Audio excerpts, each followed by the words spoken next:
ಬದಲಾವಣೆಯಾಗಬಹುದು ಅನ್ನುವಂಥ ಸಾಧ್ಯತೆಗಳು ಗೋಚರಿಸ್ತಾ ಇರೋದ್ರಿಂದ ಜಾತಿ ಕಾರ್ಡ್ಗಳು ಪ್ಲೇ ಆಗ್ತಾ ಇದೆ. ಸಿಎಂ ಸಿದ್ದರಾಮಯ್ಯ ತಮ್ಮ ಸ್ಥಾನಕ್ಕೆ ರಾಜೀನಾಮೆ ಕೊಡಬಾರದು ಅಂತ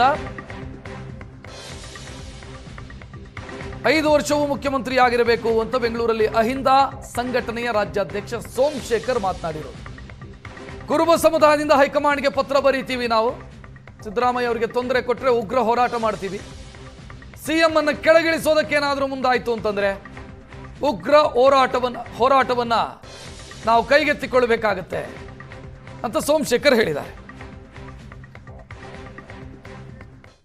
ರಾಜ್ಯದಲ್ಲಿ ಈಗ ಸಿಎಂ ಬದಲಾವಣೆ ವಿಚಾರವಾಗಿ ಸಾಕಷ್ಟು ಚರ್ಚೆಗಳು ಶುರುವಾಗಿರುವಂಥದ್ದು. ಒಂದು ಕಡೆ ಸಿಎಂ ಸಿದ್ದರಾಮಯ್ಯ ಬೆಂಬಲಿಗರು ಯಾವುದೇ ಕಾರಣಕ್ಕೂ ಸಿಎಂ ಸ್ಥಾನಕ್ಕೆ ರಾಜೀನಾಮೆ ಕೊಡಬಾರದು ಅನ್ನುವಂಥದ್ದನ್ನ ಸಭೆಗಳನ್ನು ಮಾಡ್ತಾ ಇರುವಂಥದ್ದು. ಒಂದು ಕಡೆ ಕುರುಬರ ಸಂಘ ಸಭೆಯನ್ನು ಮಾಡ್ತಾ ಇರುವಂಥದ್ದು. ಇನ್ನು ಮತ್ತೊಂದು ಕಡೆ ಅಹಿಂದ ಕೂಡ ಬೆಂಬಲವನ್ನು ಕೊಟ್ಟಿರುವಂಥದ್ದು ಸಿದ್ದರಾಮಯ್ಯನವರಿಗೆ. ಮತ್ತೊಂದು ಕಡೆ DKC ಸಿಎಂ ಆಗಬೇಕು ಅನ್ನುವಂಥದ್ದು ಒಕ್ಕಲಿಗರ ಸಂಘದಲ್ಲಿ ಕೂಡ ಬೆಂಬಲವನ್ನು ಸೂಚಿಸಿ ಈಗಾಗಲೇ ಮಠಾಧೀಶರು ಕೂಡ ಮಾತನಾಡಿರುವಂಥದ್ದು. ಇವತ್ತು ನಮ್ಮ ಜೊತೆಗೆ ಮಾತನಾಡೋದಕ್ಕೆ ಅಹಿಂದ ರಾಜ್ಯಾಧ್ಯಕ್ಷರಾಗಿರುವಂತಹ ಸೋಮಶೇಖರ್ ಅವರು ಇದ್ದಾರೆ. ಅವರು ಏನು ಹೇಳ್ತಾರೆ ಬನ್ನಿ ಕೇಳೋಣ.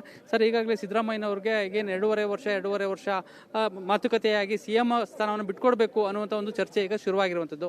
ತಾವೇನು ಹೇಳ್ತೀರಿ ಸರ್? ಹೈಕಮಾಂಡ್ ಅಲ್ಲಿ ಯಾವುದೇ ಕಾರಣಕ್ಕೂ ಮಾತುಕತೆ ಆಗಿಲ್ಲ. ಇವತ್ತು ಶಾಸಕರ ಬೆಂಬಲದಿಂದ ಇವತ್ತು ಮಾನ್ಯ ಮುಖ್ಯಮಂತ್ರಿಗಳು ಸಿದ್ದರಾಮಯ್ಯನವರು ಈ ರಾಜ್ಯದ ಮುಖ್ಯಮಂತ್ರಿಯಾಗಿ ನಡ್ಸ್ಕೊಂಡು ಹೋಗ್ತಾ ಇದ್ದಾರೆ, ಮುನ್ನಡೆಸ್ಕೊಂಡು ಹೋಗ್ತಾ ಇದ್ದಾರೆ. ಇವತ್ತು ರಾಜ್ಯದಲ್ಲಿ ಅಹಿಂದ ವರ್ಗದವರು 80% ಕಾಂಗ್ರೆಸ್ ಪಕ್ಷಕ್ಕೆ ಓಟ್ ಹಾಕಿ ಇವತ್ತು ಮಾನ್ಯ ಮುಖ್ಯಮಂತ್ರಿ ಸಿದ್ದರಾಮಯ್ಯನಿಗೆ ಬಲ ಸಿಕ್ಕಿದ್ದಕ್ಕೆ ಮುಖ್ಯಮಂತ್ರಿಗಳಾಗಿರೋದು ಸಿದ್ದರಾಮಯ್ಯನವರು. ಈ ಒಂದು ಸಿದ್ದರಾಮಯ್ಯನವರು ಇವತ್ತು ಸಿದ್ದರಾಮಯ್ಯನಿಗೇನಾದರೂ ಇವತ್ತು ಮಾನ್ಯ ಮುಖ್ಯಮಂತ್ರಿಗಳ ಹೈಕಮಾಂಡ್ ಅಲ್ಲಿ ಏನು ರಾಹುಲ್ ಗಾಂಧಿ ಮತ್ತು ಸೋನಿಯಾ ಗಾಂಧಿ ಮೇಡಮ್ ಅವರು ಕೂಡ ಆಶ್ವಾಸನೆ ಕೊಟ್ಟಿದ್ದಾರೆ. 5 ವರ್ಷ ಸುಭದ್ರವಾಗಿ ನಡ್ಸ್ಕೊಂಡು ಹೋಗಿ ಒಳ್ಳೆ ಹೆಸರು ಮಾಡಿ ಮತ್ತೆ 10 ವರ್ಷ ನಮ್ದು ಅಧಿಕಾರಕ್ಕೆ ಬರಬೇಕು, ಆ ಥರ ಕೆಲಸ ಮಾಡಿ ಅಂತ ಸಿದ್ದರಾಮಯ್ಯವ್ರಿಗೆ ಹೇಳಿದ್ದಾರೆ. ಆಗ ಫಸ್ಟ್ ಸ್ಟಾರ್ಟಿಂಗಲ್ಲಿ ಮುಖ್ಯಮಂತ್ರಿ ಮಾಡಿದಾಗ.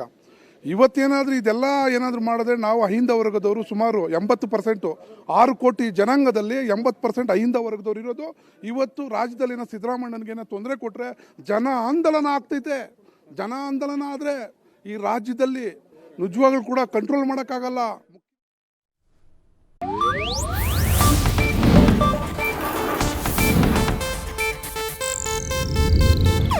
ಇದು ಏಷ್ಯಾನೆಟ್ ನ್ಯೂಸ್ ನೆಟ್ವರ್ಕ್ ಪ್ರಸ್ತುತಿ.